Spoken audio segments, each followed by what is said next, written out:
Hey, Brent. What's up? Hey. Talking about wood floors. What was that?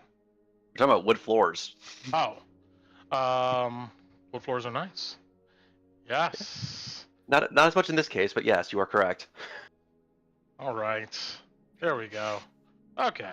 Actually, we're Brent live. has been to my house, so he knows that the floor right in front of the front door that's made of wood, even though it's at the front door and gets rain and people walking through it, and so it's not good. Yeah, a lot of foot traffic. Yeah. So we just got rid of it. Did you like put down like tile or something? That's what's gonna go there, yeah. Gotcha. Okay. That's good. Keep things up. What's up? Hello. How you doing? What's up, Shane? What's up, Loey? What was I doing? Oh yeah, here. All right, so it's raining over here, and here's my camera, and like maybe about 20 minutes or so before I started booting everything up, the power went out for like long enough for me to be like, I think I'm gonna have to cancel this, but then it came back on, and so so yeah, if I suddenly go down, if something happens, you guys know why, and we'll just have to pick it up some other time. But we're here. Adjust and adapt when we need to. This is true. Adapt, overcome, conquer. How's the beach? You guys? Dandy. Dandy? Yeah. Is it raining down there? Dandy. Over there? We had some showers this morning. We had some showers on the trip down the other day. It's supposed to rain a little bit tomorrow, but it's 90% of the time it's been decent weather. So I'll say this, and it might be weird. Having rain at the beach or at a lake is actually probably one of the best places for that to happen, because it's a really cool, kind of a weirdly cool experience, just watching all the rain like hit the water and stuff. Maybe that's just me, but. Oh no, yes, true. I like, a long time ago in my dumber days, I went with some college buddies down to St. George Island in Florida, and like idiots, we were like, you know what would be cool? Well, it was like storm. It was like about to storm. We had like tents and stuff set up on the campground, but we were like, we should go down to the freaking ocean when it's freaking raining. And in a thunderstorm, we went down. It totally could have got electrocuted, or Riptide could have carried us away, or anything. But yeah, we went in.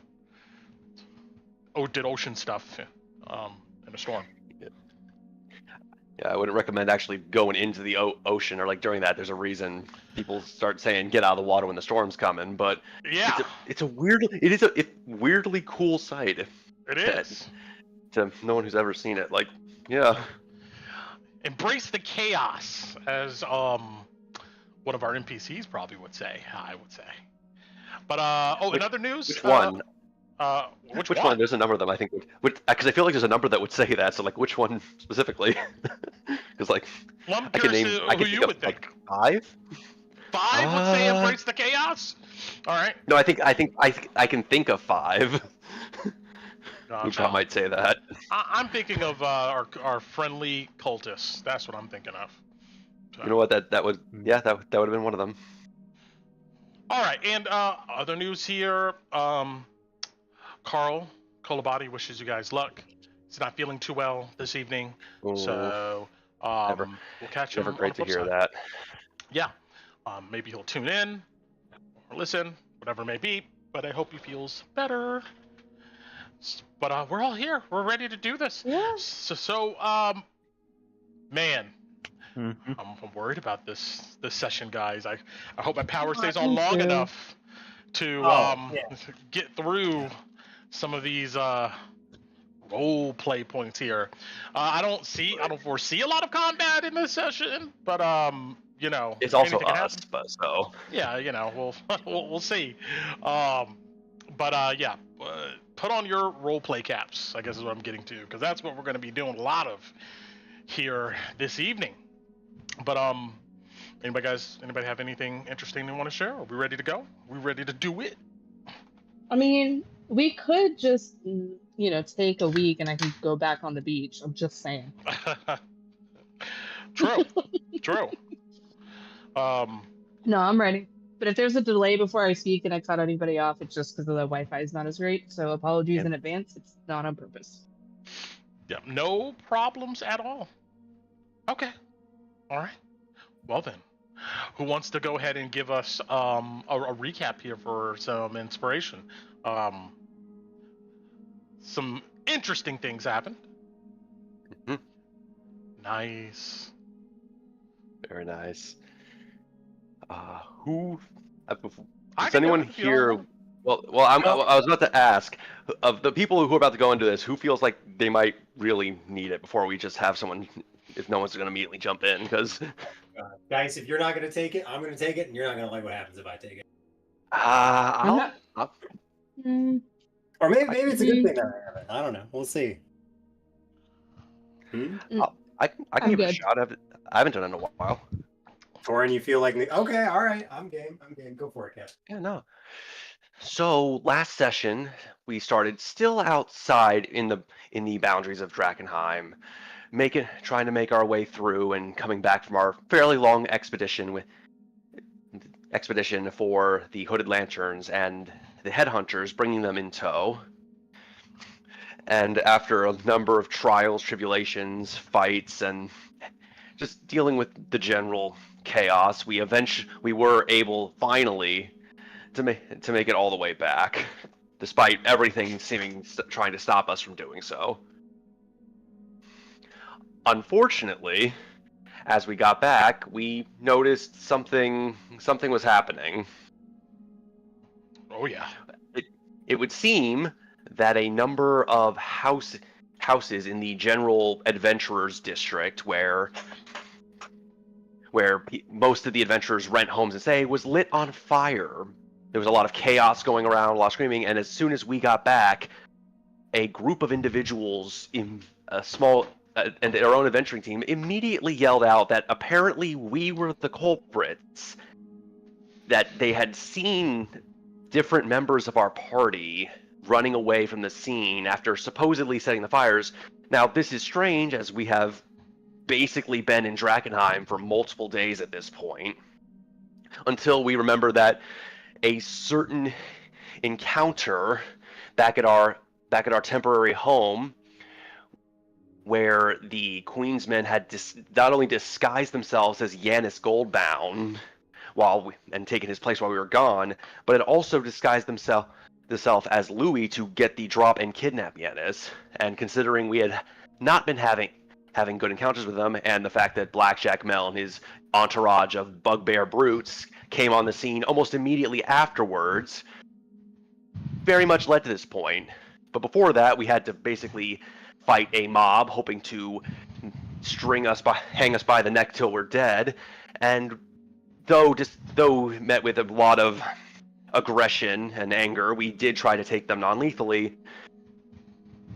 But before the fight could finish, Blackjack Mel did come in, basically placating the crowd that the Queensmen had their own business, not really doing anything to quell the violence, just making a claim, and that we now had to come with them, or they would leave us to the proverbial hornet's nest that they claimed they didn't kick, but we all know better.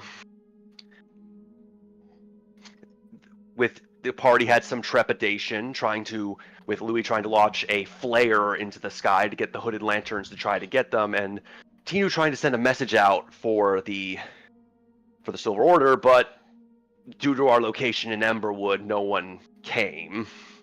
Between a rock and a hard place, Torin decided that something needed to be done, stepped forward, and while being very confrontational and tried to get Blackjack Mel to give some kind of word,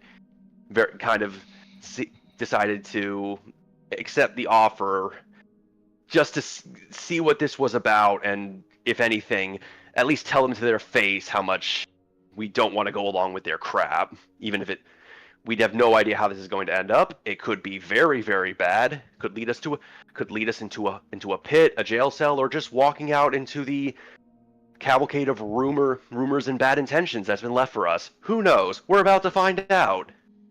Yes, you are. All right. Anything else?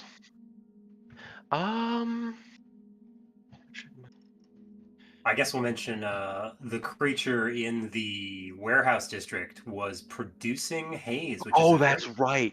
There was that. Yes. Before we made it back, there was, as we were in the warehouse about to leave, there was a very exceptionally large creature with delirium crystals on its back, seemingly coming out of the haze. While we were able to avoid it by hiding in the vault, it seemed to, before it left, place a giant delirium crystal in the ground from which haze was being produced. True, 100% true. And you guys came up on some decent loot, along the way. Oh yeah, two of which we still got to go over the cache and the frozen chest. Yeah. Yes. Yeah. Unfortunately, we had not been able to go into the depths of it as we came back to Pandemonium. Mm-hmm. Well, you guys is a meanie DM. I'm mean, vicious. You guys gonna get it? Nah. Well, you guys will probably have an opportunity this evening to look at that stuff, so let's do it. Thank you very much, Kevo, Torin. Take some inspiration. Appreciate it. But before we hop into what happens in Emberwood, let's go to our scaled friend here. Real lizard. The Real lizard of Drakkenheim. The real lizard of Drakkenheim, yes. The lizard of Drakkenheim, I love it. All right, so, yes, okay. So, Raan is technically, 2 days behind the party here. We're gonna see what happened in these 2 days.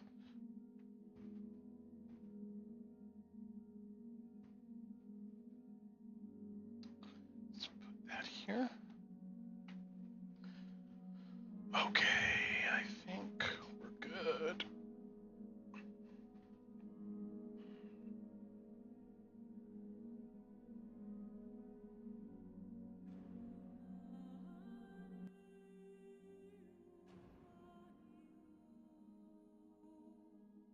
All right. You ready, Raan? Yes. Not sure how delayed I am, but I'm ready. That's not too bad. It's not too bad. I'll try to keep in mind that there is a lag here. So, okay. There we go. And I don't have a mouse either, so it's all manual movement. It's fine. This like I said, we got a lot of role play we're doing this evening, so we shouldn't have to get too super technical. But all right. Sounds good.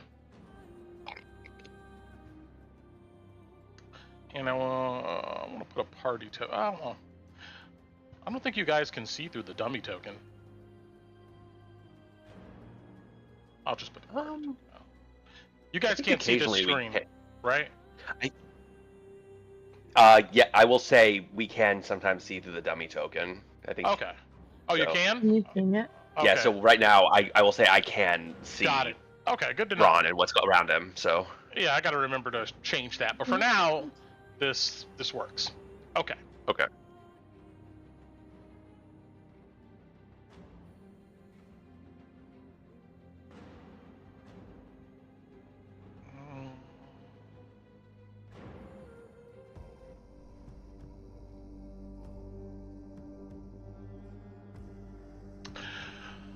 So,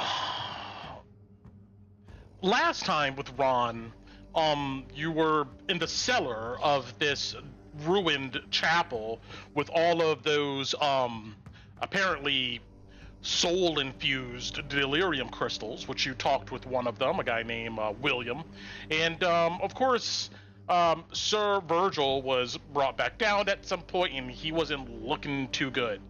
But then, you were asked to return to the chapel here after a small meal of broth.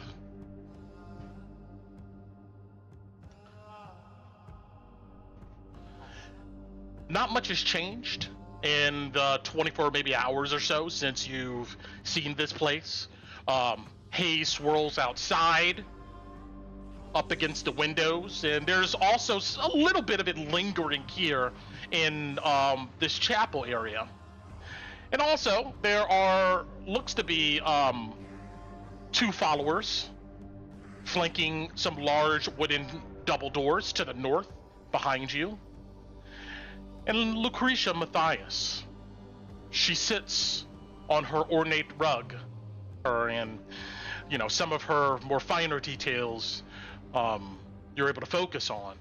I mean, she looks ancient, like a mere touch can bruise her. Her skin is pale. You can see Velcro's veins, maybe on her ankles, and her veins are showing on her skin. She has, her skin is weathered, fragile, and just sags with wrinkles. But her eyes, though, they are bright. She looks well aware of her surroundings and her position, and seems to have all of her faculties. She says, "So, you expressed to me, Raan, when we first talked, that you wish to take the sacrament because dreams of the apocalypse haunts you. And you believe a resolution to that dream lies at the crater. And it's true that if you survive the sacrament, you will be sanctified, and the haze will not affect you, and seeing the source is possible. As you were about to say, all of this is true. I understand it, correct, right?" Understanding correct?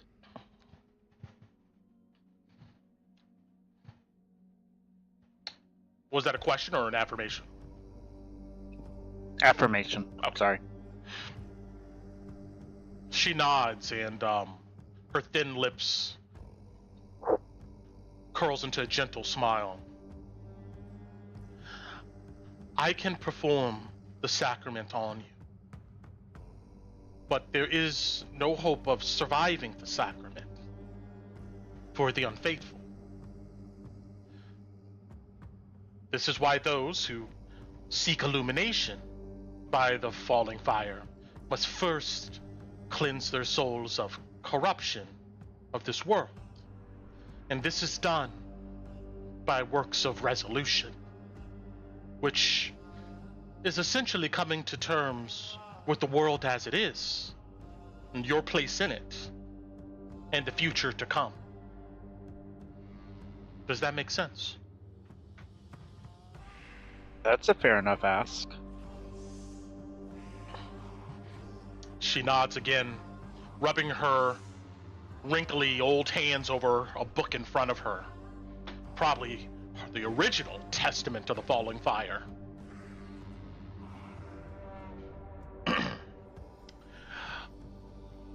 "There's no telling how long this process takes. For some, it can take years, others weeks. I've only seen children complete their resolution in days, as their souls hasn't been, I guess, thoroughly polluted by this world. But maybe you're different, Raan. And maybe that's why you're here with me." Well, before I got here, I did want to come find you. My party did come across one of the soul crystals. I'm not quite sure how you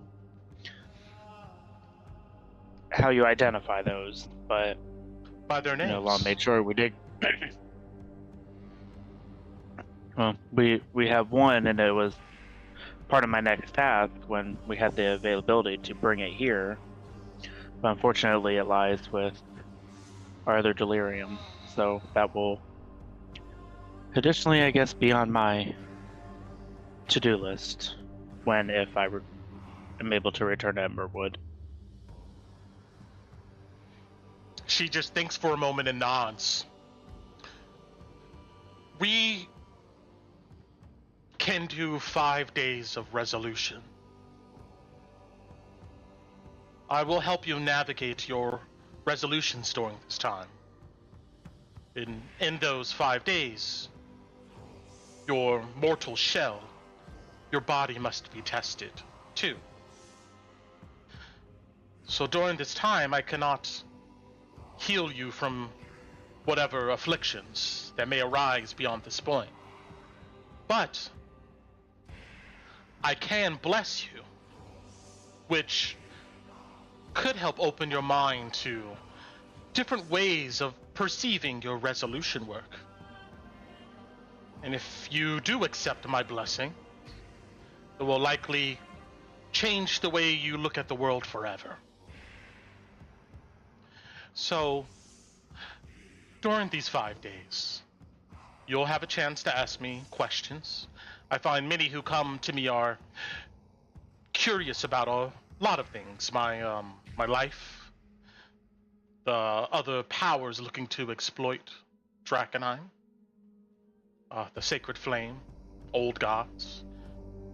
Some of what you may ask may overlap with our resolutions.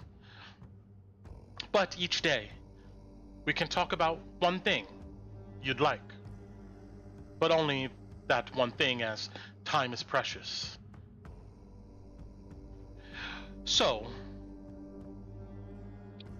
with that being said, this is something that you would like to do.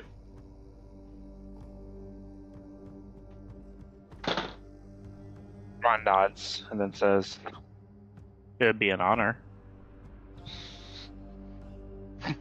It'll be honor for me too, Ron. Okay, she says, and she glares at you kind of pleased. We shall, and hopefully by the end, why you came here will be revealed to both of us. There are 11 resolutions in all, but we'll try to come to terms with the 5 most important.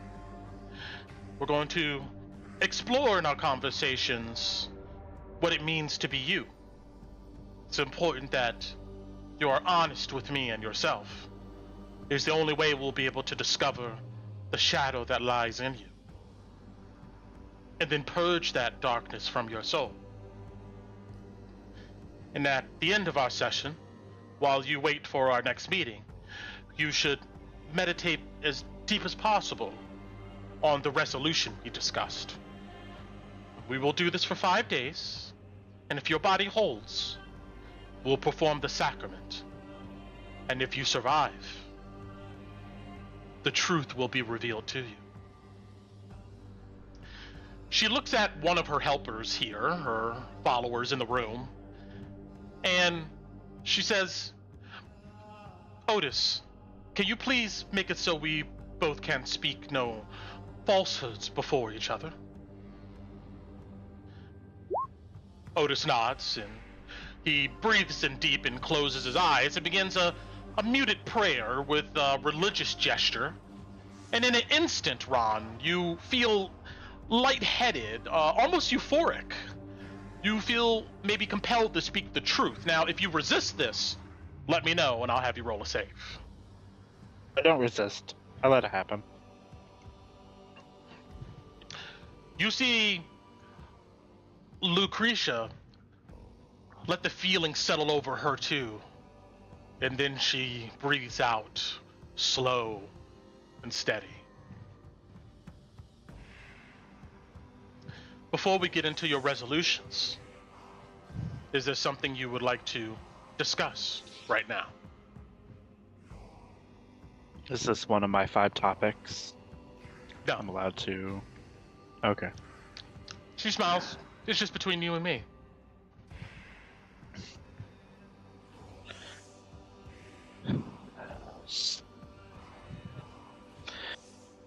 You know, yeah, I've had a day to think and go over things. And speaking with William downstairs, you know, he said, you know, he was asking if the end was here. What What does that look like? What? I understand the end is, in a sense, nothingness, but the faith, I'm assuming, goes beyond nothingness. So what is that? What does the end look like, or what is beyond nothingness? What is beyond the end? Beyond the end is a new world. Fresh, clean, pure of corruption. Pure of other gods' influences. A slate where new souls will be born into and will have a chance to balance the world.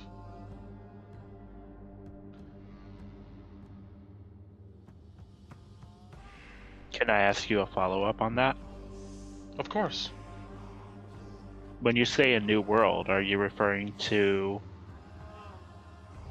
a new planet, so to speak, or are you referring to a rebirth of this planet? No, not of this planet, or a planet, of everything. Okay. We hope, and this does maybe overlap with one of our resolutions, we hope that when the unstoppable force of chaos meets the unmovable force of manifestation and creativity, there'll be no choice but balance to be struck. And from that, a spark of creation will manifest. And our souls, being purified and safe inside of the sacred crystals, will survive this transformation. Maybe we will go on and show the beings of the new world the right way.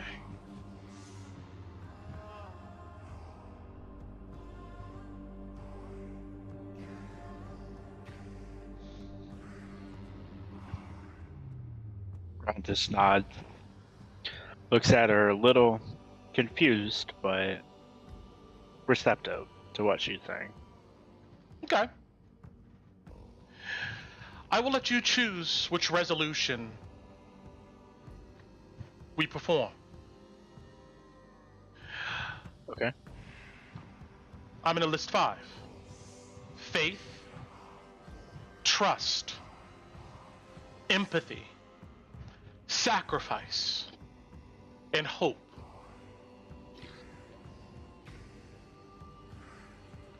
Which one would you like to talk about now?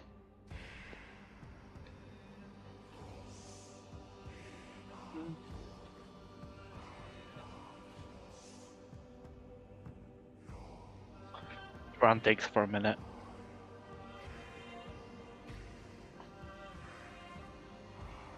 Let's start with empathy.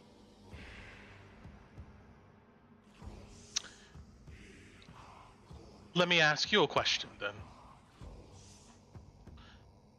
Do you regret participating in the death of Cachus at St. Brennis?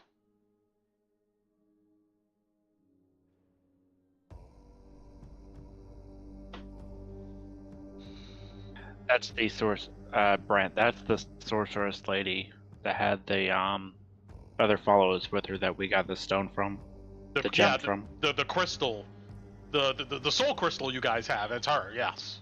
Gotcha. Okay. Raan thinks for a second.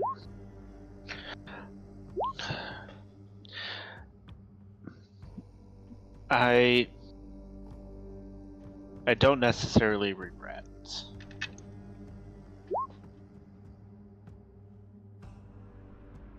I can elaborate if you wish. She just nods to you to continue. You know, we were there for a. You know, we were there for the scepter. And when we had returned,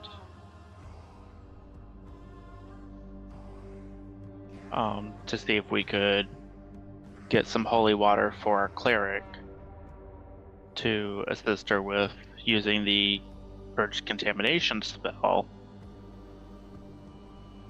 she had attacked. Wait, was she there the first time or the second time? She was only there once. You would recall that she came at her and the cultists arrived when you guys were leaving. Okay, so after we got the scepter. Got it. So I walked that back a little bit.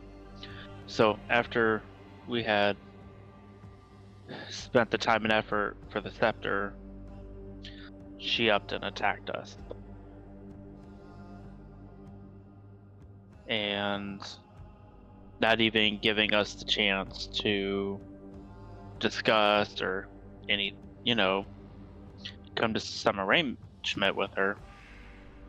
So it was either mine and my party's lives or hers. Now, unfortunately, can I ask you a question? Sure. When she was dead, her flesh at least, Mm-hmm. you could have left, correct? We did leave. But before you left, you took it upon yourselves to remove from her body this crystal. Do you think that was necessary? The original plan was, and this has been my plan the entire time since receiving that crystal, was to speak with her to find a way to come to you. And upon speaking with her, she requested that we bring her back to you directly, not to Nathaniel. I understand, but it seems like we are evading the real issue here. Which, let me ask I apologize. again. No, it's fine. I understand these are hard things to come to terms with. But do you feel that it was necessary, before you knew anything about what these souls crystals could do, to go that far?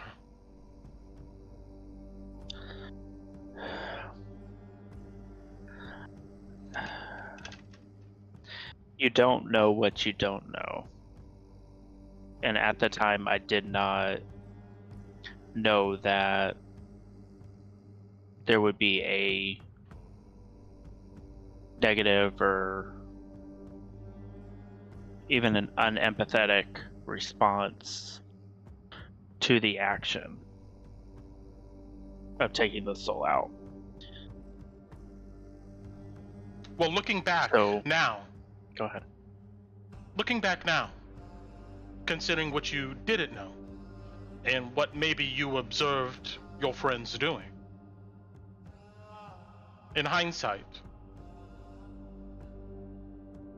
was that gruesome defiling of her body something acceptable?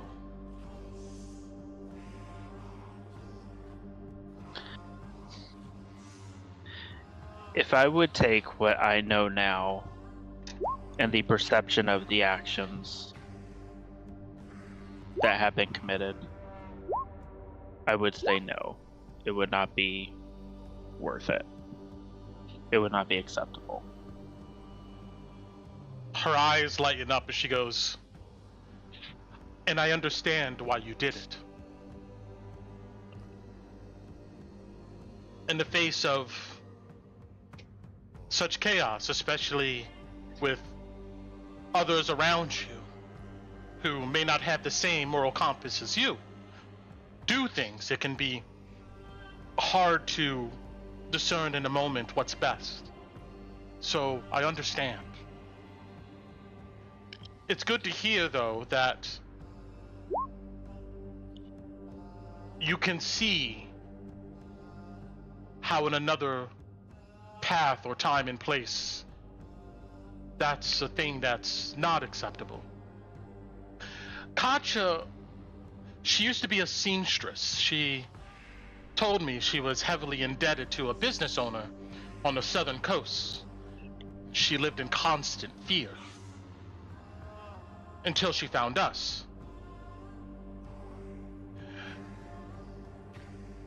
Despite all that, I empathize with your desperation for answers and hate against those who may stand in the way of those answers. Your search for answers and the discovery of the souls in these crystals and what they can do did bring you to me. You being here, Raan, I think reveals Katja's purpose. I can only hope her path to the new world is shorter somehow because of this sacrifice. We all know the feeling of needing answers, running towards that light at the end of the tunnel after being in the dark for so long. When you see followers, you must empathize with that. As you seek answers, so do they. Recall these feelings. And note that they're just not too different from your own. Raan nods. In order to shorten this, because we have other things we need to do in this session, she would discuss to you in light, like, general ideas around empathy and understanding these cultists. She would probably give you other examples of individuals in horrible situations, homeless or maimed, or family displaced from the meteor, all of them coming to seek answers. Some of them having nightmares just like you. When she's done with this conversation, she says, I think we're about through, and I can bless you if you would like, as I know the sickness of the haze will be coming. But as I said, my blessings may reveal different ways of thought. Nods. And once again says, it would be an honor to have your blessing into this transition. She smiles, and then she reaches her hands out for you to grab them. He does. She puts you in an armbar. No, I'm joking. She is. Go break the bone. She prays over you, and as she does, you feel a tingling sensation that starts at your toes and comes up to your fingers, and then crosses the surface of your skin. Then you can feel your mind expanding, letting go of preconceptions, ideas that you once thought were solidified. There was resolutions in your mind about how the world is. You begin to think about that again and maybe consider something different. With that, I'm going to send something to you in your channel. And you are under the effect of the following.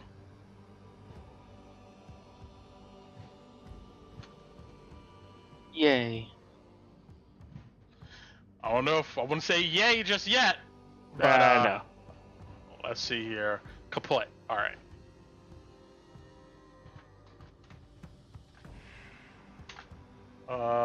Where's it at? Copy. Paste. So just read that for me really quick. Not out loud, but just. Yeah.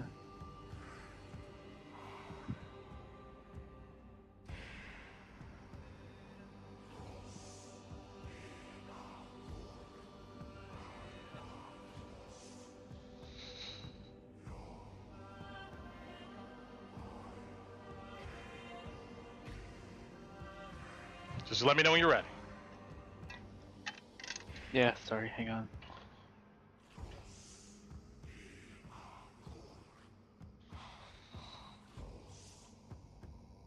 Okay. Is this a permanent?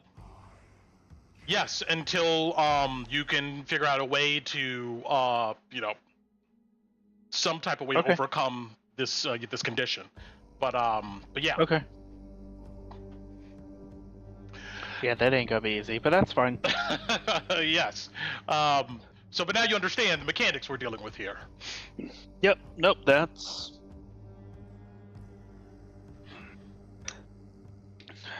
Okay.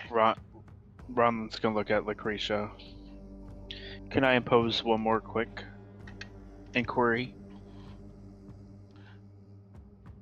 Next time, Raan. Understood. All right. We're going to do one more of these. Another 24 hours pass, but I need you to roll me a Constitution save. But with Lucretia's blessing, you get advantage on this for contamination.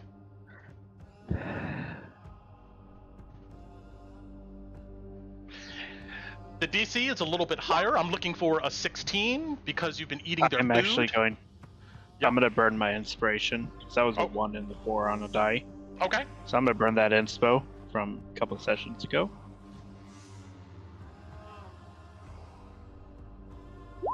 Better. 18. Okay. Another 24 hours goes by. You begin to feel a sluggishness come over you. Roll me a Constitution save with advantage. DC's 10.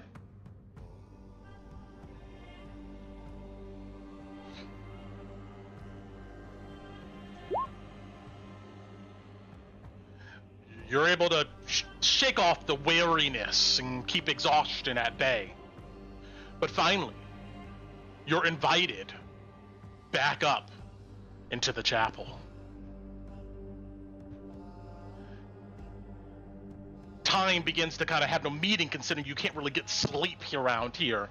And it almost looks the same as the other time you were up here. Imagine that. And as you sit down in front of Lucretia, she gives you a nod and she goes, "Is there anything you would like to discuss before we get started?"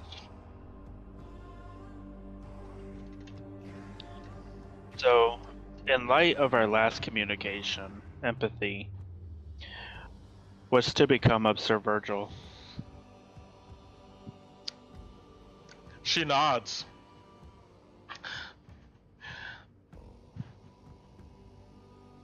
The Sacred Flame hasn't revealed his destiny to me yet, so I'm not certain.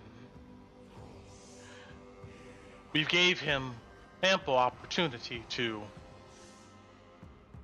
assist us in saving the poorest and the most desperate of us. And it seems like he's lost to the divine light. And that's a tragedy. I don't know. It may not be good, though. At least how we conceptualize good in right now in this world.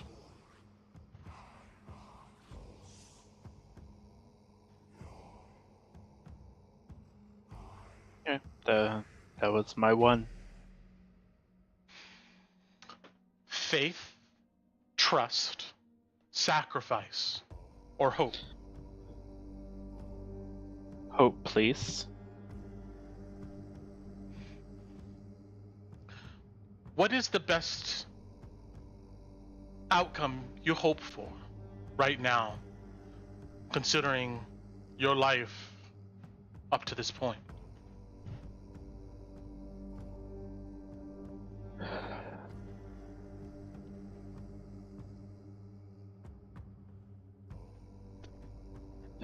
The best outcome?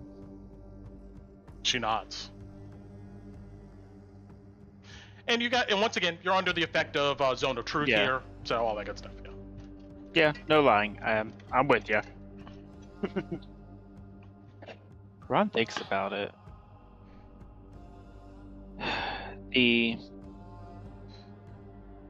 The absolute best outcome I could think of would be a way to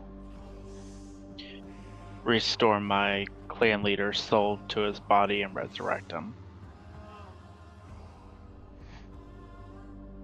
And what will you do if that proves to be impossible?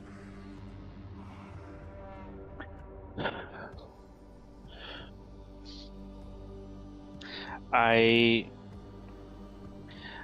have already planned for the worst for that. I do not expect that to be. I do not expect it to be possible.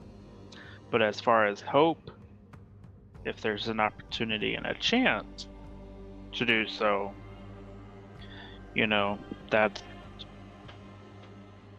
that's what I would hope for the most. But as far as realistically, I don't see it happening.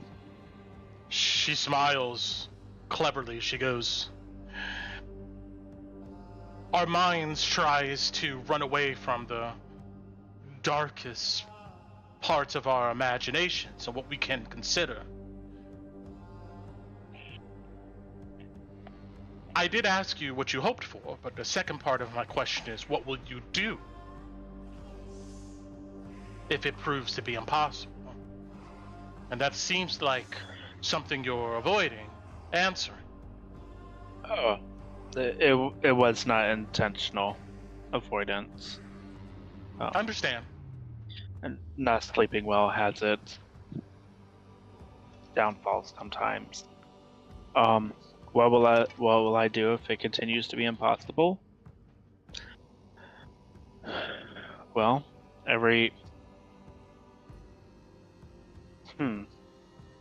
Ron kind of considers.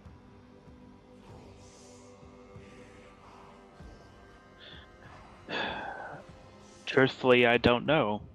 It really depends on what my journey to the crater reveals to me. If it proves impossible and there's nothing I can do to restore him or resurrect him, then any resulting plan of that has been to help out my fellow compatriots to complete their aspirations. That is very selfless of you to come to terms with the failure of your aspirations and give yourself to your friends.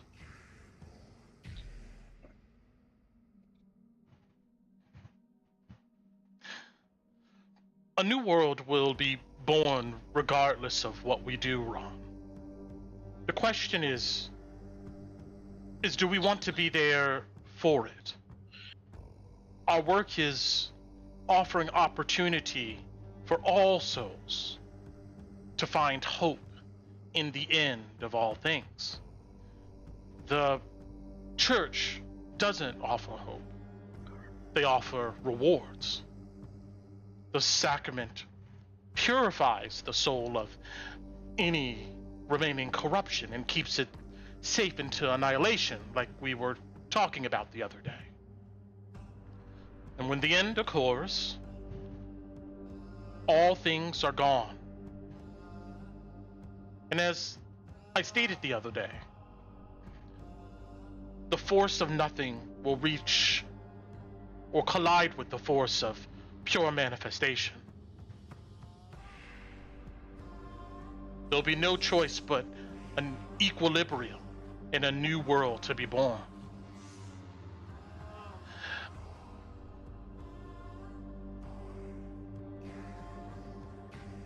We should hope for this, although there's no assurances. Not knowing is okay. You can still hope in the face of that.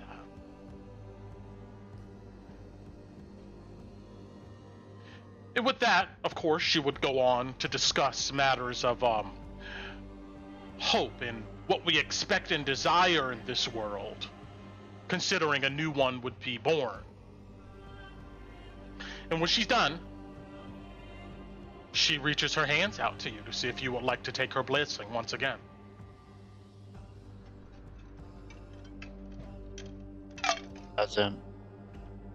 Doesn't speak this time.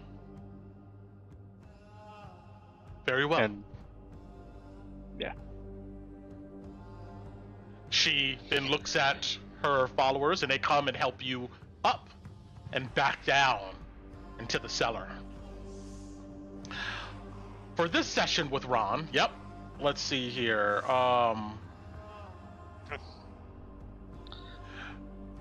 14? That's what you rolled? Or was that from last which time? save? Yeah, roll me a Constitution save for DC 16 for Arcane Contamination. Still at advantage or no? No, just straight roll.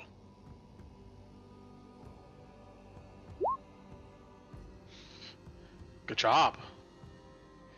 I did not confirm to take the blessing. Sorry. Oh, you took the blessing? Yeah. I thought you said that you didn't react to her this time. Got it. Okay. In that case, yeah, you would roll for advantage. Oh, I see. Got it. Okay. Now, I need you to roll me a Constitution save, DC 15 for exhaustion, but you get advantage.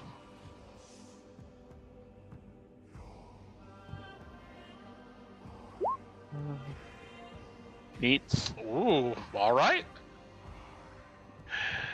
You now also gain the following, Yep. which I will send to you.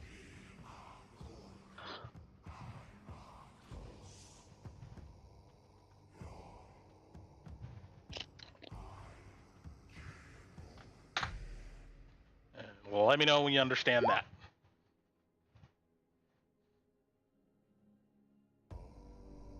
Stand by.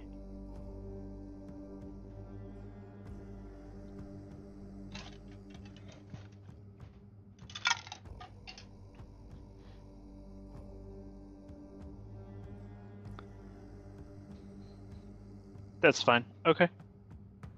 All right. I got it. And we'll end there with Raan. All right. Now, the rest of you guys. Go put blows up. Let's go here.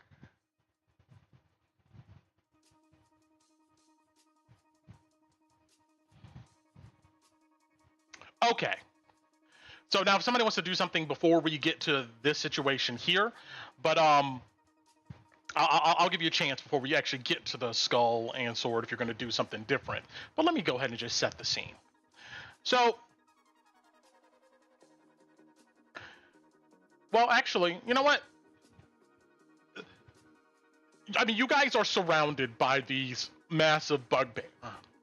You note that the fires on the cottages seem to be taken care of by other adventurers out here in the night, battling the fires and putting them out. It's not like people just let the whole town burn. Blackjack Mel looks in that direction one more time before he signals for his men to escort you to the Skull and Sword. Does anybody do anything at this moment?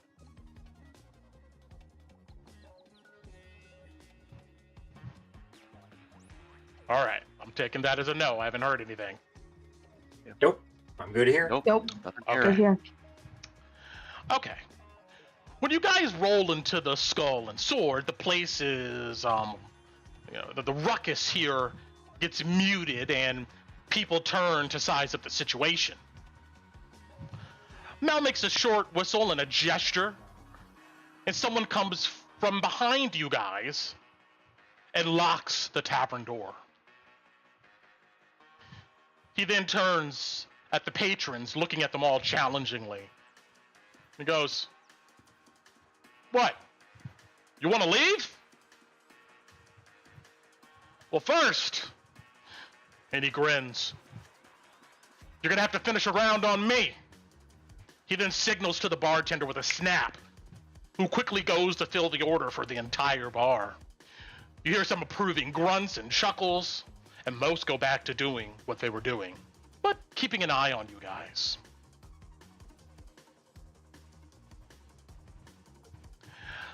I'll let you guys move your own tokens here. You can help me out. But Blackjack Mel then moseys on over to a door, along with his bodyguards surrounding you guys, and goes inside. And you guys, please move yourselves inside this room for me.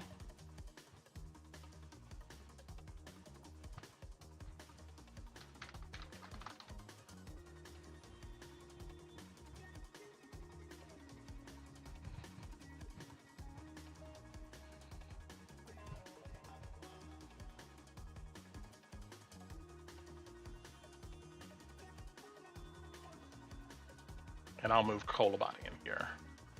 And Kaput. I got you, Kaput. And move Kolobani in there. Thank you, not having a normal mouth system. Yeah. Kind of sucks. Quite nice. Okay.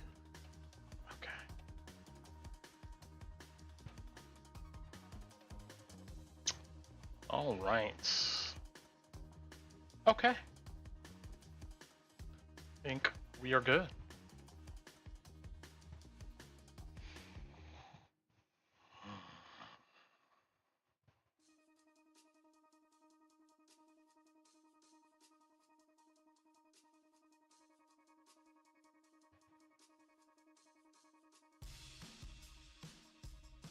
No.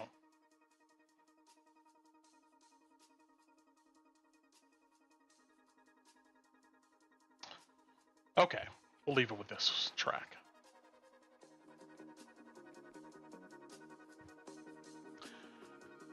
So, let me go ahead and put these bodyguards in here.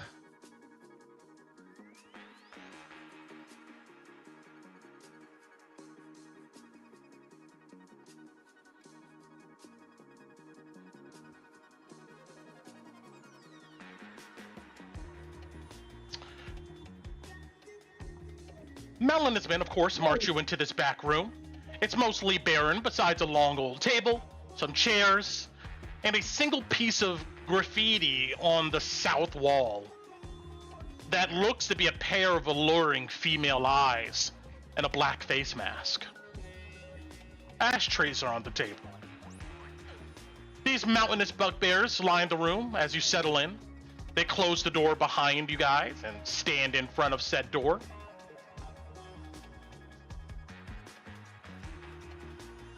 The lantern light in this room makes things look particularly, menacing. Mel plops in a chair at the head of the table, and he takes out a pouch on his belt, and from that pouch he produces a cigar case. He flips it open, puts it in his mouth, and a bugbear leans over with a tinderbox and lights it. Is everybody sitting down?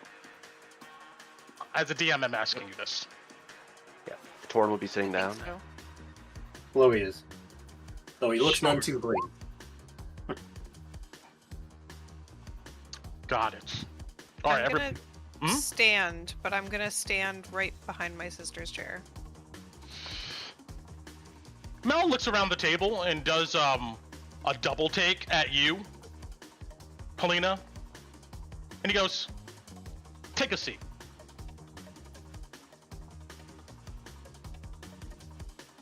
Does it look like this is an offer? As you look around at all these bugbears looking at you, you get a sense that if you don't, they're probably going to react bad to that. Okay, then I guess I'll sit.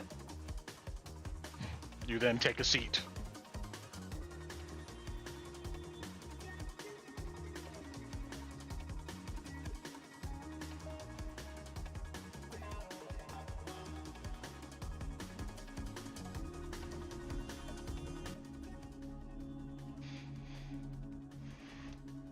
So, Blackjack Mel says, after exhaling his cigar smoke,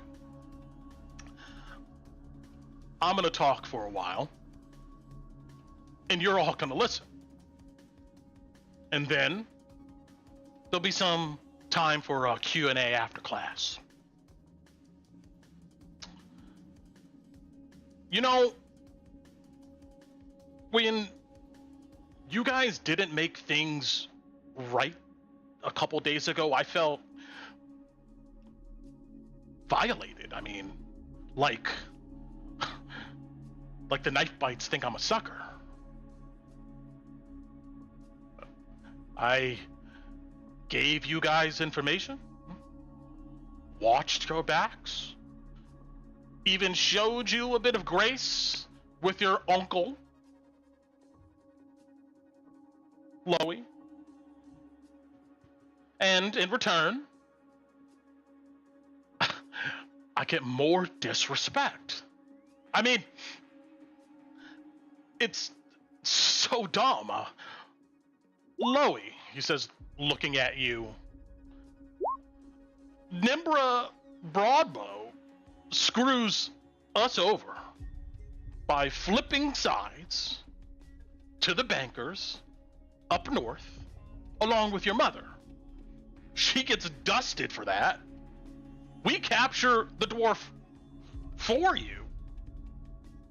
Invite you to get access to her so you can get a little bit of payback for her betrayal of your family and getting mixed up in this shit show. And what do? You deface one of our agents and just screw us over. I mean, I could kind of understand that this place breeds desperation, and you're like a cornered dog, snarling and growling, but deep down inside, you're scared, desperate, lashing out that your selfish mother took it all away. I mean, that must really suck. Sorry about that. Oh, what? Well, I don't know what you're sorry about. I didn't hear it. Oh no, I lost internet. Had to switch to my phone. Got it. Right now, Blackjack Mel is chastising Loey. Okay, that's fine then. Yeah, I'll skip what I was gonna say. Anyway, what was I saying? Oh, yeah. You're telling me how it's a good thing you made your man steal my face and kidnap my uncle and put him on a fucking... Just say your fucking piece, Mel, and be done with it. It was a good thing. Nobody told you to go mess with our business partners, the Minotaurs, and then on top of it, give all of our business to the Silver Order. You have yourself to blame for that. But I'll get on with it.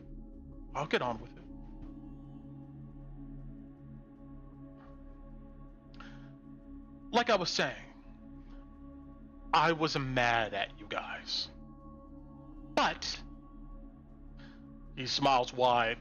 Then karma just showed up for some weird reason, maybe an ego thing. You all decided to burn some buildings in Emberwood like the criminals you are, and then come back and gloat and gaslight about it. I mean, that's one thing I can say about the Knifebites. You guys have some balls. So I'm satisfied now that the Divine Light, will say, handled your transgressions. It's going to be kind of hard to walk around Emberwood now, though. I mean, fires here is a big no-no. Word spreads fast. Even if somehow, some way it wasn't you guys, it's an easy explanation with easier solutions. Now, with that heat, a bit of advice, I watch my back walking around here. Hell, I'd imagine some of the businesses might not want you around for a bit of time. Now that I got that off my chest, we can get to punishment. He sits up in his chair and leans over the table. You've all earned yourselves an audience with the Queen. Assuming you survive fight night and take your licks for fucking with our business.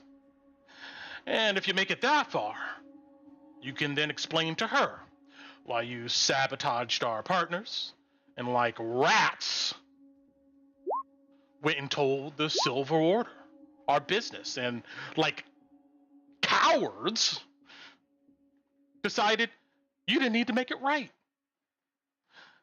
And maybe she'll spare you, but kind of doubt it. So, this is what happens next. He kicks his feet up on the table. Right here, right now, you're going to give me a night in which you're going to take your asses up to Smee's Palace and Buckle Down Row for fight night and take your licks. If you take them well, then you have a lot of explaining to do to the Queen of Drakkenheim. And with that, mechanically here, I'd appreciate it if you guys do not back channel this. You know, in Discord and whatever private group channels. No bad, it ruins the experience if you're back channeling these ideas. You are in a room with people surrounded. Now, it seems like Mel is willing to let you guys talk in front of him, but doesn't seem to be any good way to keep secrets here, unless you're going to try to immediately cast some type of spell or something like that, and you only can imagine the reactions if that happens. So please, I mean, if you back channel, you're just really ruining an experience for yourself, blah, blah, blah, all that good stuff. So Mel sits back and just waits for you guys. When do you expect us to come to Buckle Down the Row? Look, I'm flexible. Obviously. I just need to know the night. And for your sakes, I hope you don't miss it.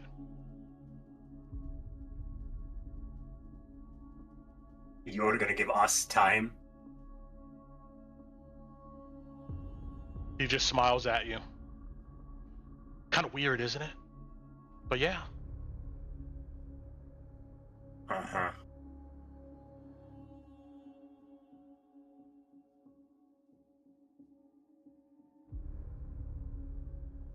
I'm assuming if we say no, we're going to have a nice long chat with your associates here, right? And then we're going to end up awaking in Buckle Down the Row, aren't we? Some of you probably will. I imagine a few others of you will. I don't know. Get lucky. Maybe escape. Or get real unlucky. And you end up in a pool of your own blood. Here. And that's the end. So yeah. That's a good assumption, Loey. Thank you for cutting the fucking bullshit and telling me plain you have a knife to my neck.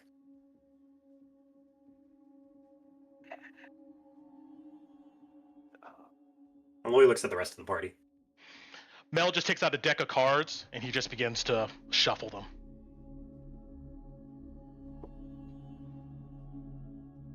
What's gonna move up right next to Mel?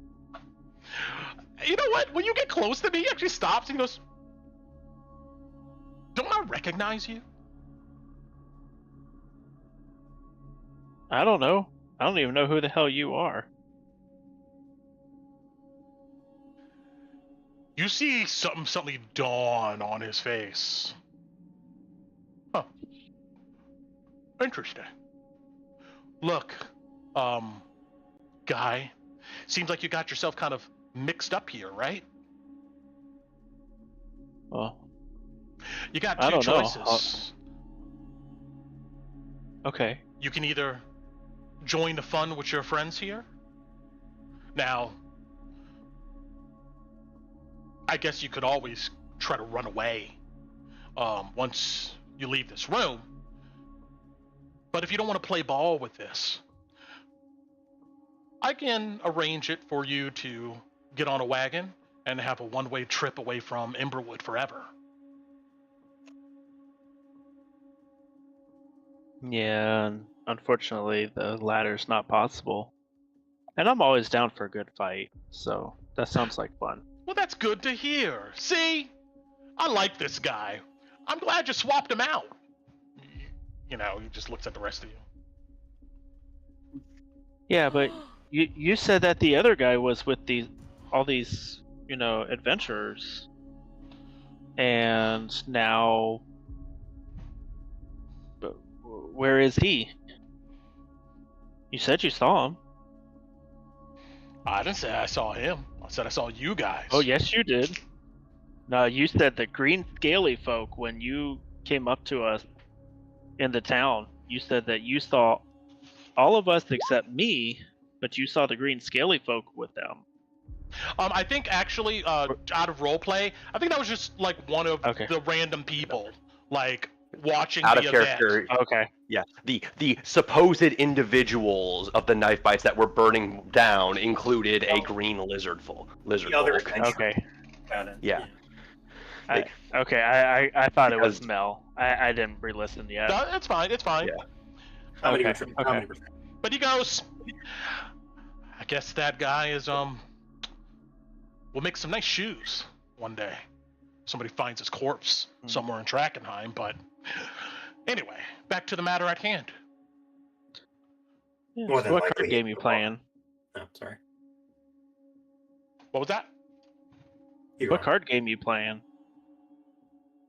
Oh, well. They call me Blackjack Mel around here for a reason. I'm not playing any game yet. I'm more thinking of what's the next move for the Knifebites? Are they gonna play a Jack Queen and ask for another card and bust? Or are they gonna play it safe and call?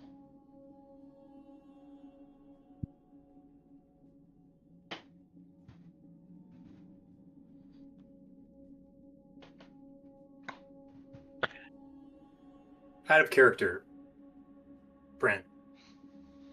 When Yes. were we supposed to meet? What's his face?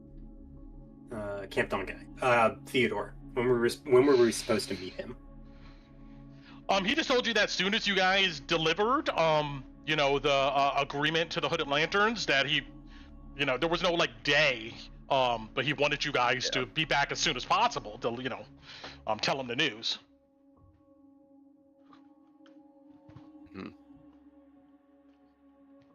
And okay, out of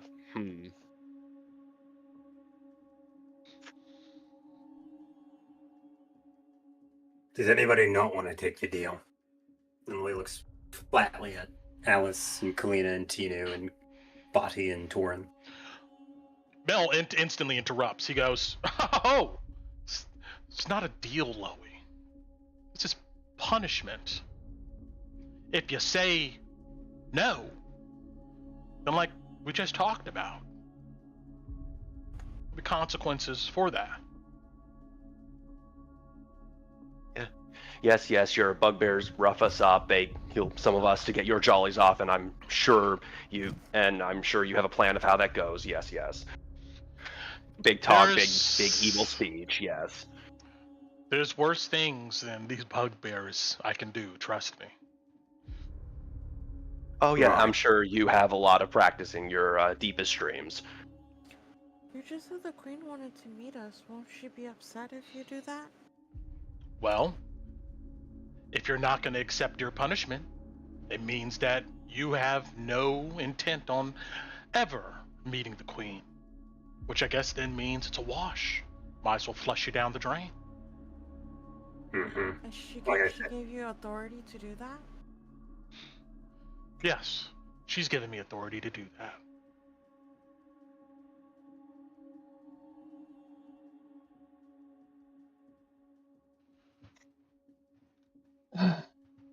Realistically, we need a couple days. So look, Alice will look over at Louis.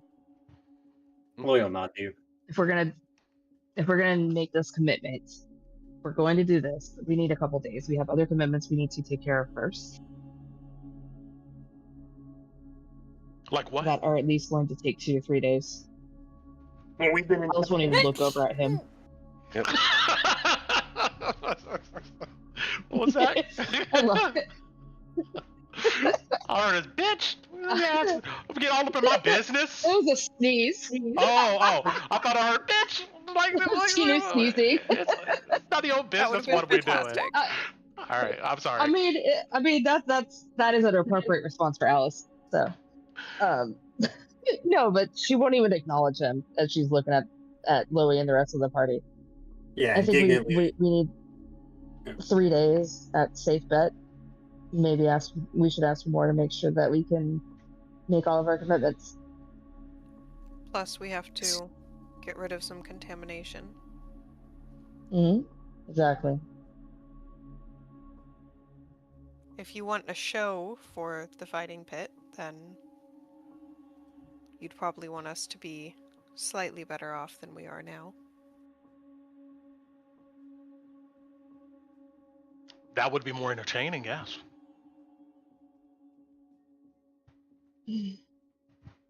Besides, you'd be bringing in a ringer then, and they know where to put the money, Mel. And I know you like making bets. I'm glad you can learn something about me over this brief time we've gotten to know each other. I'm sorry, real quick. This is out of character for. This is Kevin, not Torin speaking. Brent, I sent you something on our little Discord channel for Torin. I need you to read it real quick and give me an answer because it's important.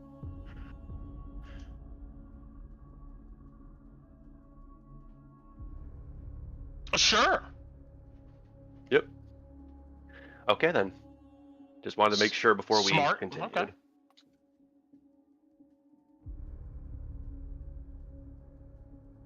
Brent, what's today's date? We were told this, so Alice would know. I don't have my notes in front of me. I'm sorry. It's in the early morning of the 27th. We're talking like 2 or 3 a.m., right? Yeah, it has to be after 1. Yeah. So it sounds like Considered our month is evening, booked. but technically morning. Yeah. So it sounds like the rest of our month is booked. Could come in on Raan. the 1st or the 2nd.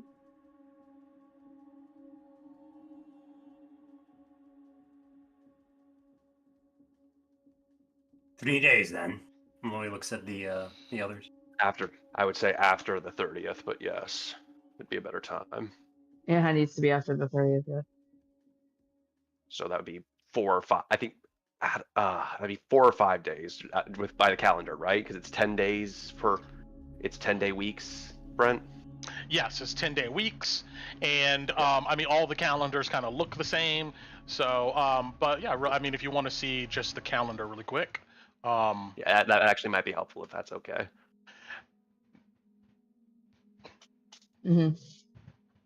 I'm saying I would say the 2nd at the earliest, to be honest. Alice would say that in person. Yeah. I'd agree with that. You see, Mel looks at you, Kalina. He's gonna look for confirmation from everybody.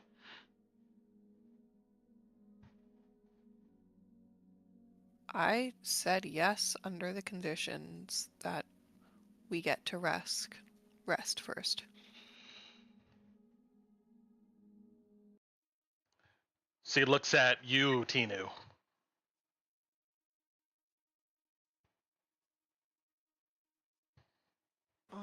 Tina just looks at him like, "What do you want from me?"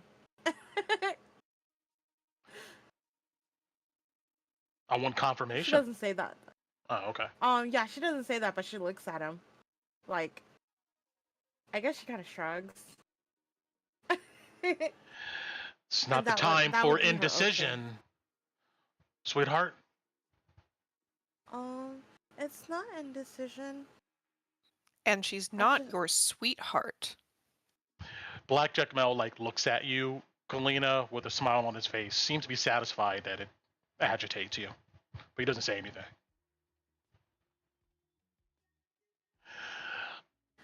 The second, I need a yes or no. Agree, I'll speak up. I don't care about whether they agree or not. I'm asking you. Yes or no?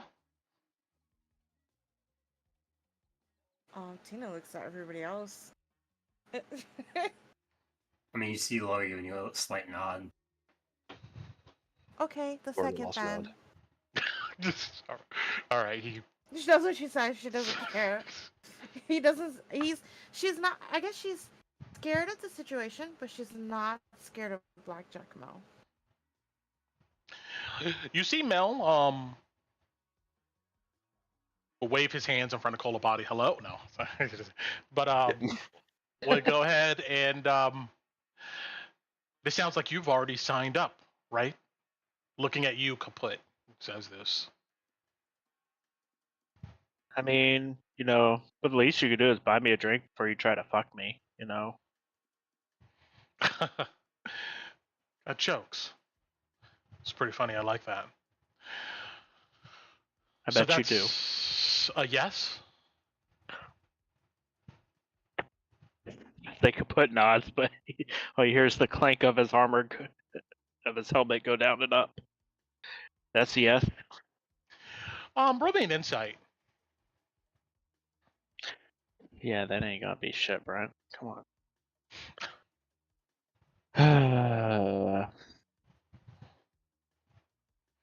Yep. All right.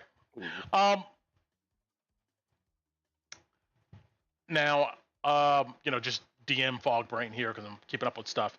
I believe I heard something from Alice, Loey, Torin. I think you guys all said yes, right? Yeah, Torin has said yes. Okay. Yeah, we all did it, I believe. Mm-hmm. Now, I want to go ahead and cut that time in half. Since you guys are so busy and want to put us on the back burner. But the tiefling over here points at you, Kalina. Made a pretty good point about when you guys to be fresh for the event. I like that. But I'm interested to hear